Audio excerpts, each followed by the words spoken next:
بسم اللہ الرحمن الرحیم۔ اللہ فرماتا ہے وَلَا تَسُبُّوا الَّذِينَ يَدْعُونَ مِن دُونِ اللَّهِ فَيَسُبُّوا اللَّهَ عَدْوًا بِغَيْرِ علم۔ اللہ فرماتا ہے تم دوسروں کے معبودوں کو گالی نہ دو۔ اللہ فرماتا ہے، پھر فرماتا ہے فَيَسُبُّ اللَّهَ عَدْوًا بِغَيْرِ علم، تو وہ اللہ کو گالی دیں گے دشمنی میں، جہالت کے اندر۔ ابھی امین القادری کا مسئلہ چل رہا ہے، میں نے بھی سنی کلپس خبیث الہند کی، تو ابھی تک تو علماء دیوبند بھی خاموش تھے کہ اگر یہ لوگ کافر کہتے ہیں، جب تک کچھ نہیں کہتے تھے علماء دیوبند کوئی ایکشن نہیں لیتے تھے۔ اب غنڈہ کہنا شروع کر دیا اس نے۔ یہ غنڈہ لفظ بہت گھٹیا قسم کا لفظ ہے۔ غنڈے کا مطلب یہ ہوتا ہے نعوذ باللہ عورتوں کو چھیڑنے والا، عورتوں کے ساتھ حرام خوری کرنے والا۔ استغفر اللہ رب کل ذنب واتوب الیہ۔ تو اگر مان لو علماء دیوبند نے علماء بریلی کی غنڈہ گردی دکھانا شروع کر دی تو پھر کیا ہوگا؟ اس کا مطلب یہ ہوگا کہ علماء دیوبند علماء بریلوی دونوں کے دونوں سوشل میڈیا کے اوپر ان لوگوں کے سامنے بھی آئیں گے جنہوں نے کلمہ نہیں پڑھا ہے۔ استغفر اللہ ربی من کل ذنب واتوب الیہ، جیسا لفظ غنڈہ استعمال کیا امین القادری نے، بہت ہی گھٹیا قسم کا ہے۔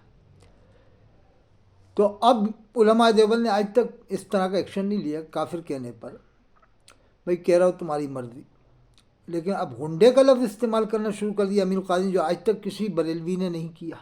بریلوی اور بھی ہے، ایک نہیں کروڑوں بریلوی ہیں، اور ہزاروں نہیں لاکھوں عالم بریلویوں میں۔ ان لاکھوں عالموں میں سے کسی ایک عالم نے بھی آج تک غنڈے کا لفظ استعمال نہیں کیا۔ کافر کہا تو کافر کہنے پر علماء دیوبند خاموش رہتے تھے، جواب دیتے تھے، لیکن اب اس نے غنڈہ کہنا شروع کر دیا۔ اب اگر غنڈہ گردی علماء دیوبند دکھانا شروع کر دیں بریلوی حضرات کی، کتنی جگہ سے امام بھاگے ہیں، کس کس طرح سے بھاگے ہیں، منبرہ سے بھاگے ہیں، کوئی کون ہے فیض العلوم جمشید پور بہار، وہاں سے کون نکلا فیض العلوم جمشید پور بہار سے، وہ کس طرح سے نکلا، اور کتنا مشہور قابل عالم فیض العلوم جمشید پور بہار سے کس طرح سے نکالا گیا ہے معاملہ۔ اگر یہ سب باتیں ظاہر ہو گئیں تو بہت مشکل ہوگا، پھر ہم لوگوں کا جینا مشکل ہو جائے گا مسلمانوں کا۔ کن لوگوں کے سامنے؟ جنہوں نے کلمہ نہیں پڑھا۔ وہ کہیں گے دیکھو تمہارے مولوی تو وہاں سے بھاگے، وہ کہے گا وہاں سے بھاگے، دونوں ایک دوسرے کی پھر کمیاں نکالیں گے، اور کمی تو سب میں ہوتی ہے خیر۔ اور میرا تعلق دونوں سے ہے، علماء دیوبند سے بھی ہے، علماء بریلی سے بھی ہے۔ میرے استاد دونوں ہیں، علماء دیوبند بھی ہیں، علماء بریلی بھی ہیں۔ علماء دیوبند میں مفسر قرآن، حافظ مسائل حضرت مولانا مفتی رئیس احمد خان صاحب، مفتی شیر بھوپال، جو 2 بار پوری تفسیر بیان کر چکے ہیں قرآن کریم کی، اب 3ری بار شروع کی ہے، وہ بھی کافی ہو چکی ہے۔ اور بھی ہمارے استاد ہیں، کتنوں کا انتقال ہو چکا ہے، حضرت مولانا نعمان صاحب، حضرت مولانا آسن صاحب، امام النحو، بھوپال کے علاقے کے امام النحو ہے، وہ ہمارے استاد۔ اس طرح سے مفسر قرآن حضرت مولانا قاری ہادی حسن صاحب، مفتی اوصاف علی صاحب، ماہر فلکیات، ماہر نجوم، علم نجوم، اور بھی بہت سارے علوم کے ماہر تھے، کئی علوم کے ماہر تھے۔ اس کے علاوہ صالح ملت فخر اہل سنت جناب مفتی صالح صاحب بریلی، جو زندہ بزرگ ہستی پرہیزگار متقی شخص ہیں اس زمانے کے اندر، مفتی صالح صاحب، اور مفتی اعظم مراد آباد حضرت مولانا مفتی ایوب خان صاحب نعیمی نور اللہ وجہہ، استاد العلماء والفقہاء والمفتین والمدرسین والمصنفین والمعلمین، شان جامعہ نعیمیہ ہے، جان جامعہ نعیمیہ مراد آباد ہے، وہ ہمارے استاد ہیں۔ تو میرا تعلق دونوں سے اس لیے کہ دونوں کے اندر مصالحت ضروری ہے۔ صلح حدیبیہ ہوئی اللہ کے رسول صلی اللہ علیہ وسلم کے زمانے میں، ہوئی کہ نہیں ہوئی؟ کس سے ہوئی؟ تو کیا ہم دیوبند بریلوی دونوں آپس میں مصالحت نہیں کر سکتے؟ اس طرح کی باتیں سوشل میڈیا پہ آئیں گی، جیسے امین القادری نے غنڈہ کہا۔ کسی بھی عالم نے 100 سال کے عرصے میں کسی بریلوی عالم نے آج تک تھانوی صاحب کو یا نادوی صاحب کو غنڈے کا لفظ استعمال نہیں کیا۔ اس نے تو 5 غنڈے، استغفر اللہ بالکل میں تو لے، کیا غنڈہ گردی اس نے دیکھی ہے بھائی، کیا غنڈہ گردی دیکھی۔ میں دیوبند بھی گیا، میں بریلی بھی گیا، میں دیوبند بھی رکا ہوں، میں بریلی بھی کئی بار گیا ہوں۔ عرس اعلیٰ حضرت میں کبھی میں نے صحابہ کرام کا ذکر نہیں سنا 2 منٹ، 2 منٹ، 10-12 بار عرس اعلیٰ حضرت میں گیا ہوں، میں نے 2 منٹ عرس اعلیٰ حضرت میں فضائل صحابہ نہیں سنے، اور میں نے 2 منٹ امام زین العابدین، حضرت امام زین العابدین علیہ السلام سے لے کر امام حسن عسکری تک کسی ایک کے بارے میں 2 منٹ تقریر نہیں سنی۔ 10-12 بار عرس میں اعلیٰ حضرت کے میں گیا ہوں، رات دن بعد اعلیٰ حضرت اعلیٰ حضرت۔ تو دیکھیے یہ امین القادری کی بہت گھٹیا حرکت ہے۔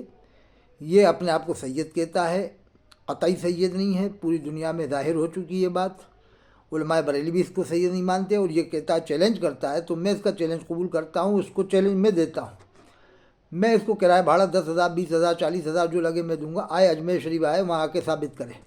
حضرت خواجہ مرشد ہندوستان امام الہند سراج ولایت سلطان العاملین سند الکاملین حضرت شیخ خواجہ معین الدین چشتی اجمیری رحمۃ اللہ علیہ کے مزار کے سامنے آئے بیٹھے، اور میں ثابت کرے کہ میں سید ہوں، شجرہ لائے اپنا، وہاں آ ہی نہیں سکتا، بلند دروازے کے اندر آ جائے اور درگاہ کے سامنے بیٹھے ثابت کرے، اور علماء کو ہم بلائیں گے ثابت کریں ان سب کے سامنے، انشاءاللہ مالیگاؤں کے لوگ بھی آئیں گے، آئے وہاں ثابت کرے کہ میں سید ہوں۔ ایسے فرضی شجرے بنانے سے سید نہیں ہو جاؤ گے تم۔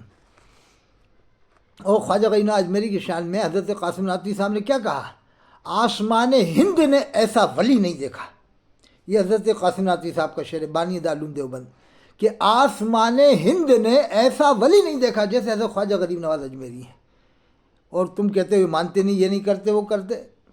حضرت تھانوی صاحب نے کتنی بہترین شان بیان کی ہے، آپ دیکھو اولیاء کرام کی، یہ دیکھیے تھانوی صاحب کو حضرت لکھتے ہیں انوار البیان میں، حضرت مولانا اشرف علی تھانوی صاحب، یہ لکھا ہوا ہے، یہ انوار البیان جلد اول ہے، جلد اول میں پڑھ لو، انوار البیان میں صفحہ 391 میں حضرت مولانا اشرف علی تھانوی صاحب لکھا ہوا ہے، اور یہ ایسی بکواس کر رہا ہے۔